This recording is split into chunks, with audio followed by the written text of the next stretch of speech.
ఢిల్లీలో మించిన రాజధాని కడతా అన్నాడు పోయినసారి. మరి ఇది అబ్బా అమెరికా మించిన రాజధాని కడతాడు, సింగపూర్ మించిన రాజధాని కడతాడు. రేపు మీటింగ్లో విన్నాం. మళ్ళీ సామాన్య రైతులకు కూడా తెలుసు బాడీకి ఇస్తాడని, ఎంతో కొంత ఇస్తే కొంచెం హెల్ప్ఫుల్గా ఉంటుంది అనేది ఒక ఆలోచన బాబు గారు. మరి ఏమంటాడో ఏం చేస్తాడో వస్తున్నాడు కదా, మరి పోయినసారి మట్టి నీరు అంటాడో మరి ఏమన్నా ఇస్తాడో లేదో అనేది చూడటం. ఇప్పుడు డెవలప్ చేస్తున్నాడు. ఈ మోడీ గారు రావడం మంచిదే, పవన్ కళ్యాణ్ గారు, చంద్రబాబు గారు రావడం మాకంతా బాగానే ఉంది. మాకేదో మా ఫ్లాట్లు డెవలప్ చేసి తీసుకోండి, మేము అసలు వద్దను. అమరావతి రాజధాని పనులు పునఃప్రారంభించడం కోసం ప్రధానమంత్రి మోడీ 2వ తారీఖున అమరావతికి రాబోతున్నారు. ఈ నేపథ్యంలో ఇక్కడ పెద్ద ఎత్తున ఏర్పాట్లు జరుగుతున్నాయి. ఈ నేపథ్యంలో ఇక్కడ పరిస్థితుల్ని పరిశీలించడం కోసం అమరావతి రైతులు కొందరు ఇక్కడ వచ్చారు. వాళ్ళని అడిగి అమరావతిలో పరిస్థితులు ప్రస్తుతం ఎలా ఉన్నాయి, అమరావతి రాజధాని పునఃప్రారంభం మీద వాళ్ళు ఏమనుకుంటున్నారో తెలుసుకునే ప్రయత్నం చేద్దాం. ముందుగా చెప్పండి పెద్దయినా, ఏమనుకుంటున్నారు అసలు అమరావతి రాజధాని పరిస్థితి? అమరావతి రాజధాని డెవలప్ అయిద్దని అనుకుంటున్నాం. బాగా డెవలప్ 14 నుంచి డెవలప్లో ఉంది. పోయిన గవర్నమెంట్లో అంతా పాడుబడి ఉంది. జంగిల్ పనులని, చిల్లర పనులు సరిపోయినాయి ఇప్పుడు దాకా. గవర్నమెంట్ కూడా ఇప్పుడు ఏమనేది కాదు, ఇంకా టైం ఉంది 4 సంవత్సరాలు.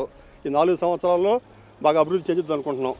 రెటనబుల్ ప్లాట్లు, ఇప్పుడు కట్టిన బిల్డింగ్లు, రోడ్లు మాత్రం కంప్లీట్ అవుతాయి. ఇది 5 సంవత్సరాల్లో, ఈ 5 సంవత్సరాల్లో రాజధాని వరకు కంప్లీట్ అయిపోయింది. ఇప్పుడు 2.0 అంటున్నాడు.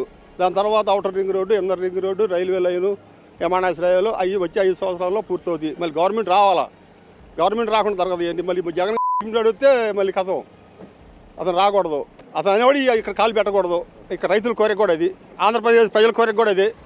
జగన్ అనేవాడు ప్రపంచంలో ఉండకూడదని జనం కోరిక. అసలు మోడీ వస్తున్నారు కదా, ఇప్పుడు మోడీ రాక వల్ల అమరావతికి అదనంగా వచ్చే ప్రయోజనం ఏమైనా ఉంటుంది అనుకుంటున్నారు? మోడీ గారు పోయినసారి వచ్చాడు ఓపెనింగ్కి. కేసీఆర్ మోడీ ఇద్దరు వచ్చారు. ఇద్దరికి హెలికాప్టర్లో తిరిగినప్పుడు కళ్ళు గుట్టినాయి. ఈ పచ్చదనమో ఈ ఏరు ఇది చూసి దీన్ని జట్టని దెబ్బ కొట్టాలరా అనుకున్నారు. ఇద్దరు కలిసి కొట్టేశారు, అయిపోయింది. చంద్రబాబు రివర్స్ చేశారు, వాళ్ళు నాటకం ఆడారు, అయిపోయింది. మళ్ళీ ఇప్పుడు ఎందుకు వస్తున్నాడంటే అక్కడ కేంద్ర గవర్నమెంట్ నిలబడాలంటే చంద్రబాబు గారి నాయకత్వం ఉండాలి. చంద్రబాబు గారి నాయకత్వం మీద కేంద్ర ప్రభుత్వం నిలబడిద్ది. చంద్రబాబు గారు చూస్తుంటే మోడీ అయినా, అందువల్ల ఏదో కాదు న్యాయం చేద్దాం. అసలు ఢిల్లీలో మించిన రాజధాని కడతా అన్నాడు పోయినసారి.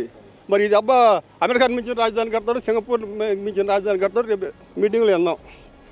రైతులుగా మీకు అసలు ఫస్ట్ టైం భూసేకరణ కోసం అప్పుడు భూ సమీకరణకు ప్లాట్లు ఇచ్చారు మీరు, మీకు పూర్తిగా న్యాయం జరిగింది అనుకుంటున్నారు? న్యాయం ఏముందంటే రిజిస్ట్రేషన్లు అయిపోయినాయి, ఎవరి ప్లాట్లు వాళ్ళు కేటాయించారు. ఆ కేటాయించిన ప్లాట్లో కంపల్సింది మళ్ళీ పీకారు, మళ్ళీ రాళ్ళు బాతుతారు, బాతి ఇస్తారు. అది కంప్లీట్ అయింది 5 సంవత్సరాల్లో. ఆ నమ్మకం ఉంది. ఈ 2వ విడత భూసేకరణ మీద ఏమనుకుంటున్నారు? 2వ విడత భూసేకరణ మీద రాత్రి చంద్రబాబు గారు రాత్రి చెప్పింది రైతులతో సమావేశం. ఇప్పుడు దాకా చంద్రబాబు గారు ఆ మాట అలా రాత్రి మాత్రం చెప్పాడు రైతులతోటి. ఏం చెప్పాడంటే అవసరం అయింది, లేదా మున్సిపాలిటీగానే ఉంటుంది మన అమరావతి. విమానాశ్రయం, రైల్వేది, outer ring road, inner ring రోడ్లు రావాలా, దానివల్ల భూసేకరణ అవసరం అయిందని చెప్పాడు. మొదటి విడత అప్పుడు జరిగిన భూసేకరణ కానీ ఇప్పుడు జరుగుతున్న దానికి కానీ ఏమైనా తేడా ఉందా? తేడా లేదు. అదే ఆ రకంగానే ఇస్తామన్నారు. పెచ్చు మాత్రం ఇచ్చే పరిస్థితి లేదు. పెచ్చు అడిగారు, పెచ్చు ఇచ్చే పరిస్థితి లేదు. ఆ 1250 గజాలే ఇస్తామన్నారు. ఇది మోడీ రాక వల్ల మీకు ఏమన్నా అదనంగా ప్రయోజనం ఉంటుందని అనుకుంటున్నాను? ఉంటుందని అనుకుంటున్నామండి అదనంగా. ఏ విధంగా? అదే ఇప్పుడు పరిపాలన ఇది చూసి ఉంటుందని అనుకుంటున్నాం. దానికైతే ఇప్పుడు దాకా అయితే కొంత ఇచ్చాడు కదా, ఎంతో కొంత సహాయం చేస్తా ఇచ్చాడు కదా. వస్తే ఏదైనా అవకాశం ఇంకా కొద్దిగా ఇప్పుడు భారీగా ఇవ్వడం మోడీ అని ఆయన భారీగా ఇవ్వడం, మళ్ళీ సామాన్య రైతులకు కూడా తెలుసు భారీగా ఇస్తాడనేది. ఎంతో కొంత ఇస్తే కొంచెం హెల్ప్ఫుల్గా ఉంటుంది అనేది ఒక ఆలోచన బాబు గారి.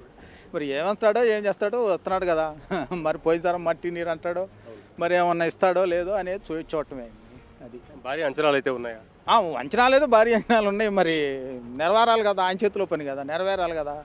అది ఒకటి కొంచెం ఇప్పుడు వచ్చే ప్రభుత్వం, మళ్ళీ ఈ ప్రభుత్వం వచ్చిన పనులు వచ్చే ప్రభుత్వం అయినా కూడా గ్యారంటీ చేయాలనేది ఒక గెజిటేట్ అనేది ఇస్తే అందరూ హ్యాపీగా చేసినా చెప్పని ఎలాగాతో ఒక 4 ఏళ్ళకి 10 ఏళ్ళకి 20 ఏళ్ళకి డెవలప్ అయింది కదా. మేము భూములు ఇచ్చినందుకు ఫలితం ఉండాలి కదా.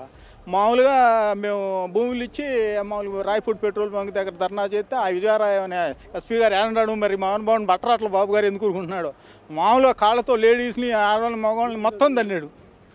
మరి ఏడుంచాడు ఆ బాబు గారు, ఇంకా ఏడుతున్నాడు, అట్టని పట్టుకొచ్చి మామూలుగా పెంచేద్దని అండి. ఇప్పుడు ప్రజలు భూమి ఇచ్చింది దేనికి? ప్రభుత్వానికి ఇచ్చాం. చంద్రబాబు గారికి ఏం వీలేదు. మేము భూమి ప్రభుత్వానికి ఇచ్చాం. ఆ ప్రభుత్వాన్ని వచ్చే ప్రభుత్వం కూడా కొనసాగించాలి కదండి. కొనసాగించకుండా ఇక్కడ చేస్తుంటే భవిష్యత్తు మీద నమ్మకం పోయింది కదా రైతులకు కూడా. అది దాన్ని బట్టి ఏం చేస్తారో చూద్దాం. అయితే చంద్రబాబు గారి మీద నమ్మకంతో అయితే మేము ఇప్పుడు మాకు అక్కడ 4 ఊళ్ళని తీసుకోవాలని ఉన్నారు, ఇస్తామని ఆలోచన ఆయన మీద నమ్మకంతో. అయితే ఇప్పుడు గ్యారంటీ ఇస్తే ఇస్తామని చెబుతున్నాం. వస్తున్నారు వాళ్ళు. ఈ 5 ఏళ్లలో రాజధాని పూర్తవుతుందని అనుకుంటున్నారు?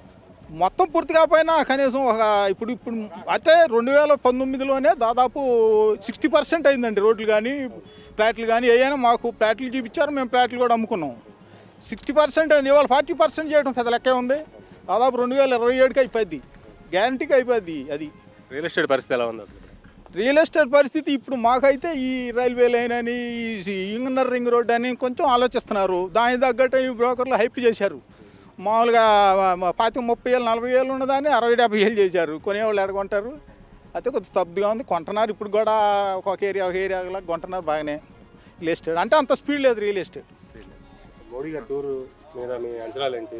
రాజధాని ఈసారి పూర్తి చేయడానికి మోడీ సహకారం అందిస్తారనుకుంటున్నారా? పూర్తిగా 100% నమ్ముతున్నారండి ఇక్కడ రైతులందరూ. ఎందుకంటే ఇక్కడ బాబు గారి మీద కూడా కొంత పాజిటివ్ ఒపీనియన్ వచ్చింది అనుకుంటున్నాం ఇప్పుడు మోదీ గారికి కూడా. అందువల్ల బాగానే ఫండ్స్ అన్నీ మొన్న సెంట్రల్ వరల్డ్ బ్యాంక్ నుంచి కూడా కొన్ని శాంక్షన్ చేయించారు. కాబట్టి ఏదైనా కానీ పాజిటివ్గానే ఉండరు రైతులు. బాగానే ఏమన్నా కానీ సహకారం బాగుంటుందని రైతులు ఏం కోరుకున్నారంటే మనకి ఇచ్చిన ప్లాట్లు త్వరితగతిన మనకి ప్లాట్లు డెవలప్ చేసి ఇక్కడ నవనగరాలు నిర్మించాలి. అది ఒకటి మెయిన్. ఏదైనా అదే మంగళ రైతులు కోరుకునేది. మనకి ఇవ్వాల్సిన ప్లాట్లు రిటర్నబుల్ ప్లాట్లు డెవలప్ చేసి ఎంత తొందరగా ఇస్తే అంత మంచిది. ఇప్పుడే డిలే అయిపోయింది. మధ్యలో జగన్ వచ్చేప్పటికి మొత్తం పొడుగు సర్వనాశనం చేశాడు. అతని మూలాన ఇప్పుడు 5 సంవత్సరాలు అవ్వాల్సింది 20 సంవత్సరాలు టైం పడుతుంది. ఇప్పుడు మొత్తం అవన్నీ నాశనం అయిపోయినాయి కదా. ఇన్ఫ్రాస్ట్రక్చర్ ఇవన్నీ మెటీరియల్ మొత్తం కంపెనీల వాళ్ళు మొత్తం అన్నీ ధ్వంసం అయిపోయినాయి. మళ్ళీ అవన్నీ ఎత్తుకొని మళ్ళీ లైన్ చేసి పెట్టుబడికి టైం పడుతుంది.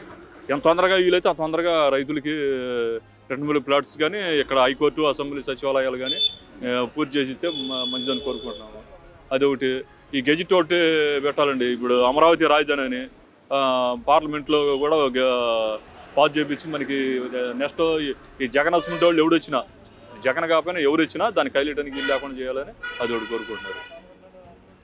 ఈ 5 ఏళ్లలో రాజధాని పూర్తవడం కోసం రైతుల నుంచి పూర్తి సహకారం ఎక్స్పెక్ట్ చేయొచ్చా? 2వ విడత భూసేకరణ ఎలా ఉండిపోతుంది? ఆ 2వ విడత చేసుకున్నా 3వ విడత చేసుకున్నా మాకు అభ్యంతరం లేదండి. ఎక్కడైతే రైతులు వ్యతిరేకించేది ఏం లేదు. వాళ్ళు ఎన్ని తీసుకున్నా. కాకపోతే ఇక్కడ ప్లాట్లు ఇవన్నీ ఇవి కూడా సాధ్యమైన త్వరగా డెవలప్ చేసి మాకు ఇస్తే మంచిది.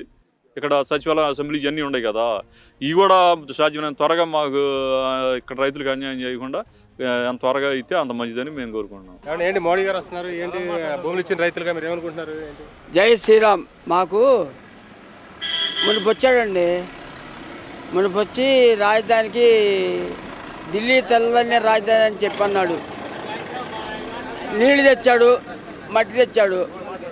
ఇంతలోకి పార్టీ పోయింది. జగన్మోహన్ రెడ్డి గారు వచ్చాడు. ఆయన 3 రాజధానులని దీంట్లో అంతా ఇంగ్లీష్ కంపించి ఆహ్వానం చేశాడు.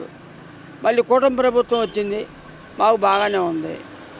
పోతే ఇప్పుడు డెవలప్ చేస్తున్నాడు. ఈ మోడీ గారు రావడం మంచిదే, పవన్ కళ్యాణ్ గారు చంద్రబాబు గారు రావడం మాకంతా బాగానే ఉంది.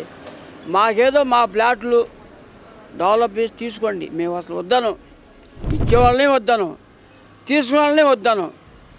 మేము ఎందుకంటే ఈ 10 సంవత్సరాల మట్టి మేము నానా ఇబ్బంది పడి రాజధాని కాపాడి తన్నులు తిని పోలీసు వాళ్ళ చేత రోడ్లు అమ్మబడి ఊరు తిరిగి ఎట్టొకట్ట రాజధాని కాపాడి నిలబెట్టాము. కాబట్టి దీన్ని డెవలప్ చేయండి. మేము అసలు వద్దను. మేము ఈ రాజధాని పొలం ఇవ్వద్దంట్లా 40,000 ఎకరం కాదు, ఇంక 50,000 ఎకరం తీసుకోమను. మేము వద్దను. ఎందుకంటే అంటే వాళ్ళు కూడా మాకు దీన్ని శుభ్రం చేసి మాదేదో డెవలప్ చేసిన తర్వాత తీసుకోండి. దాన్ని మేము కాస్త కాదను. జై అమరావతి, జై Sriram. Subscribe to One India and never miss an update.